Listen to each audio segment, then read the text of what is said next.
Hi everyone, this is Athena. Thank you so much for stopping by today. In today's video, I really wanted to focus on something that is very, very important for most people who have survived a traumatic childhood. Now, when we've had a history of trauma in childhood, this makes us particularly vulnerable to the fact that we will have this feeling of being behind in life due to these circumstances. We will have this feeling that we are always playing catch up to our peers. Now, this feeling brings with it a lot of grief because you will find yourself comparing yourself to others. You will compare how far you've come. You will see your peers have a job or a career. You will see that they have moved out of the family home and they are living on their own. Or you will see that they have a partner, that they've maybe even managed to get married and have children. And they will be reaching all these milestones that we are supposed to reach as adults. So this is what I tell my clients.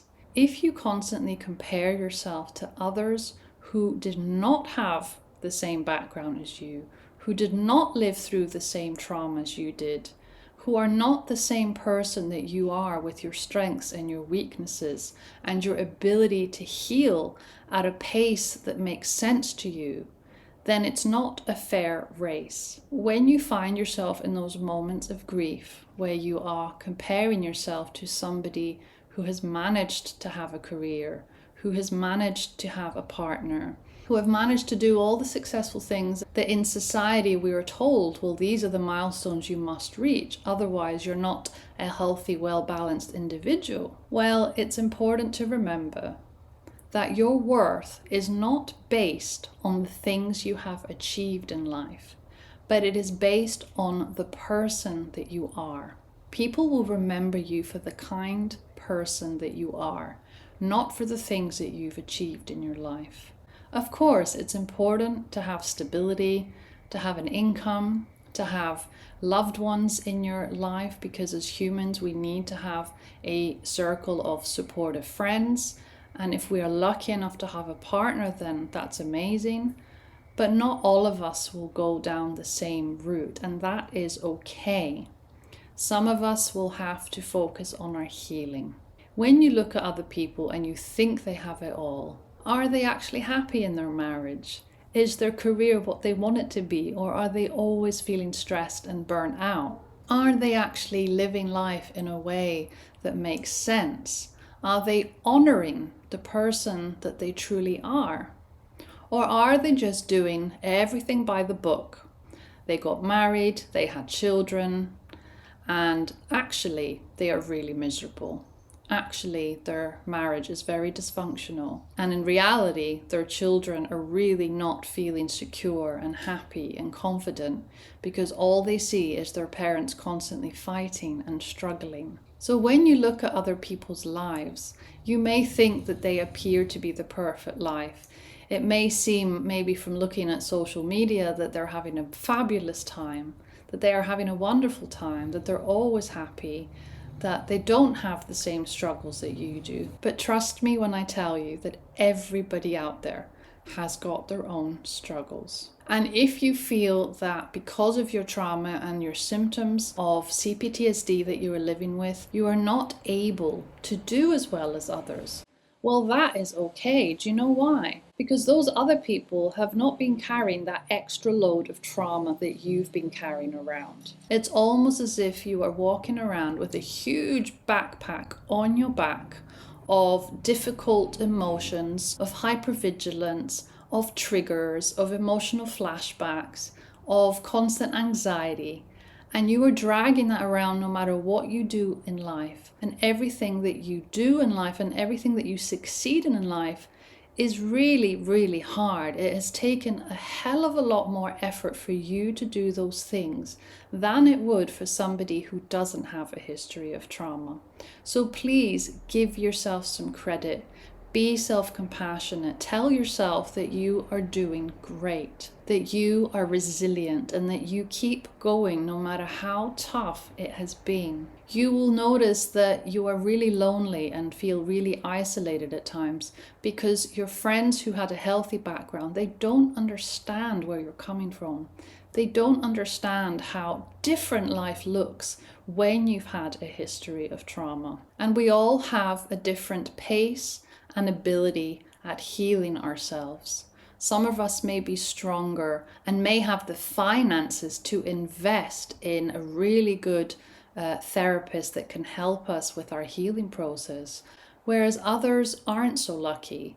There may be a lot of us who don't have the financial means to take ourselves to therapy and to start the healing process. We may be living in states of survival up until we are 50 or 60 because we don't have the family support behind us, because we don't have the financial means, because we had so much depression and anxiety in our early life that we weren't able to study and earn a bachelor's or a master's to then be able to get a better job. And there's even individuals who did manage to achieve a degree and still weren't able to get a good job that pays well. If we're living day by day, just surviving, just doing our best to make ends meet, then that is what we have to do.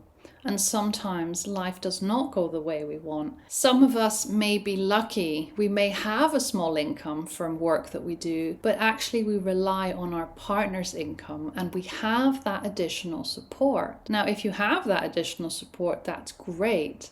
But what happens when that partner is no longer there and you struggle with debilitating symptoms of stress and anxiety? This is the real struggle of having mental illness, of having cptsd. When you didn't start off life having a solid foundation, well, how on earth are you going to do as well as other people who have had that? It's unfair to expect yourself to do that because you didn't have that solid foundation, whereas others did. You didn't have the financial means, you didn't have the financial support, you didn't have the emotional support that a child needs to grow into a healthy, secure adult. So stop comparing yourself. You are not running the same race, and you cannot compare to somebody who has it completely differently to you. You are the only person who knows your starting point in life, and you are the only one that knows how hard it has been for you to be here in the present day. Don't forget that. Trust in your ability to continue on your healing journey. Give yourself that pat on the back whenever you do well. When you're having a bad day, acknowledge that that is okay, and it's okay to have a bad day. It's okay to fail at things and to pick yourself up and keep on trying. And if you feel that grief come up, it's okay to have that grief because, yeah, you were dealt a shitty card. You did not have that stable upbringing that others did. And that really is a shitty thing to have to deal with because everything is harder. But know that you can keep healing. Know that you can keep making changes. With time, you can change perspective on how you see things. And don't forget, if you've had extremely abusive, critical parents, you will have their internalized criticisms living inside your head. You need to change that inner dialogue that you have with yourself and stop being so harsh on yourself. Stop being so mean to yourself. A lot of us still do that, and it's not fair. Remember that your inner child needs nurturing and healing and reparenting, and you are the only person that can do that. It is tough when you've not had someone do that for you. You have to learn how to do this now that you're an adult. And there are so many people that are trying to heal by simply watching videos on YouTube, by simply reading articles online about healing, by finding out as much as they can on this topic in order to improve their life. It is really tough. I know how tough it is. I have been there. I still struggle. I have a coaching channel, I help people, but I still wake up sometimes and I think, what is the point of it all? I constantly wake up with a feeling of disappointment in other people, in the world. And the reality is we are all imperfect humans. We all have flaws. And those of us who have been hurt are very quick to judge others. We are very quick to do that because we are trying to protect ourselves from more hurt. But just remind yourself, you are doing the best that you can every day. And that is enough. And you are enough. Stop trying to achieve things that are impossible to achieve. Stop trying to be perfect all the time. That is not the reality. Just keep living life as the imperfect human that you are. Bit by bit, you will get there. That is the end of the video today. Thank you so much for listening and for watching. If you could relate to this topic at all, then I would love to hear your thoughts on this. So please feel free to share your experience in the comments below the video. Thank you so much, and I will see you in my next video. Take care, everyone. Bye-bye.